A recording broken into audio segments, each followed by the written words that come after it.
Obviously, he considered the action to be legal, even though this invocation of his administration's power drew strong criticism from many, including Supreme Court Justice, I'm sorry if I said this wrong, Antonin Scalia. But the president's grounds for believing it was moral was much less clear. This should come as no surprise. The morality and politics of migration are among the most divisive issues in much of the world. In the United States, discussions of immigration flow seamlessly into matters of national security, employment levels, the health of the American economy, and the threats to a presumptive American national identity and way of life. Much the same is true in Europe. Not a week goes by without a story of refugees from Africa or Asia perishing while trying to arrive at the shores of the European Union. Nor are such developments restricted to the resource-rich countries of the Northern Hemisphere. The United Arab Emirates, I'm sorry if I said it wrong, Kuwait, Singapore, Israel, and Jordan are countries with the highest percentage share of migrants among their total population. While the United States, the Russian Federation, Germany, Saudi Arabia, Canada, and France lead in the actual number of international migrants. Migrations are now global, challenging many societies in many parts of the world. Whereas from 1910 to 2012, the world's population increased slightly more than fourfold, from 1.6 billion to more than 7 billion. The number of people living in countries other than their own as migrants increased nearly sevenfold, from roughly 33 million to more than 200 million. I apologize for the ambulance or the cop car in the background. Migrations pit two moral and legal principles foundational to the modern state system against each other. On one hand, the human right of individuals to move across borders, whether for economic, personal, or professional reasons, or to seek asylum and refuge, is guaranteed by Articles 13 and 14 of the 1948 Universal Declaration of Human Rights. On the other hand, Article 21 of the Declaration recognizes a basic right to self-government, stipulating that the will of the people shall be the basis of the authority in government.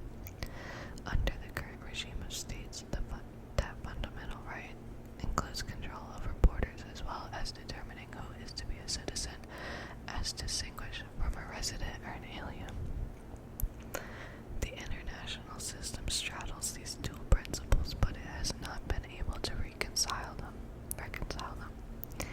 The irony of global developments is that while state sovereignty and economic, military, and technological domains is eroded and national borders have become more porous, there is still policy to keep out aliens and intruders.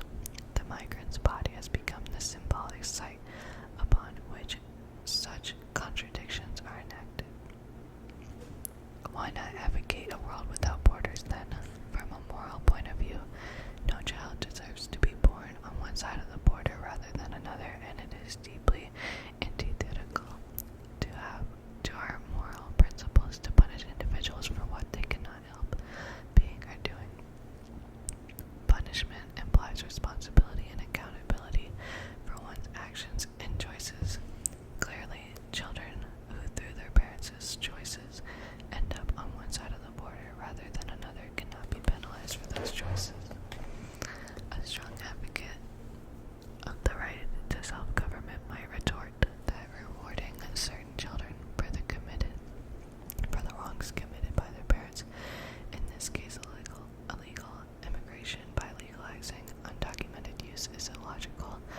socioeconomic and cultural causes of migrations are, for the most part, collective.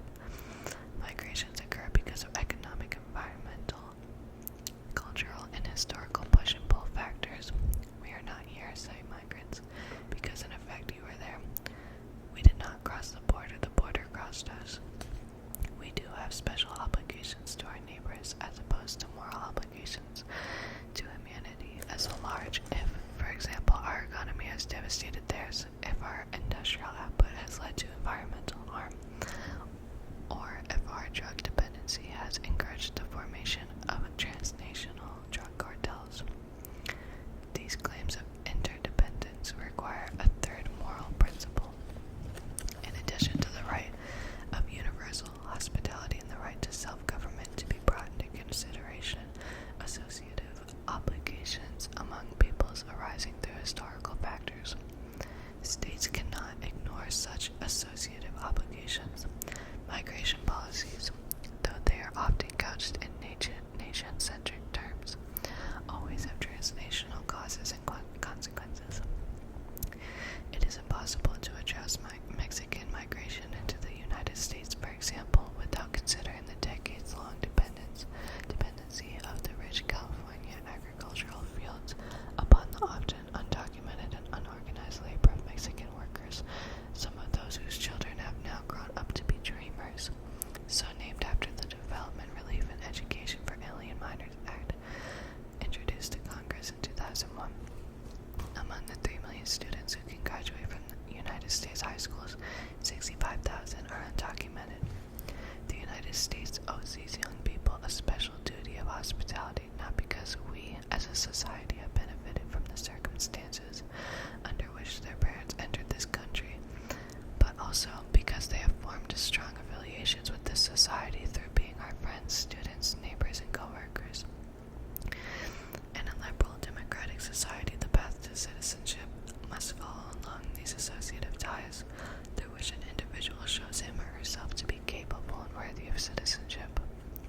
Migratory movements are sites of imperfect justice in that they bring into play the individual right to freedom of movement, the universal right to hospitality, and the right of collectives to self-government, as well as specific associative moral obligations. These rights cannot always be reconciled. Furthermore, international law does not yet recognize a human right to citizenship for migrants and considers as a sovereign prerogative of individual states. Nonetheless, the responsible politician is the one who acts with a lucid understanding of the necessity to balance these principles rather than giving into a punitive rigorism that would deny, in Thomas Jefferson's words, that right which nature has given to all men of departing from land.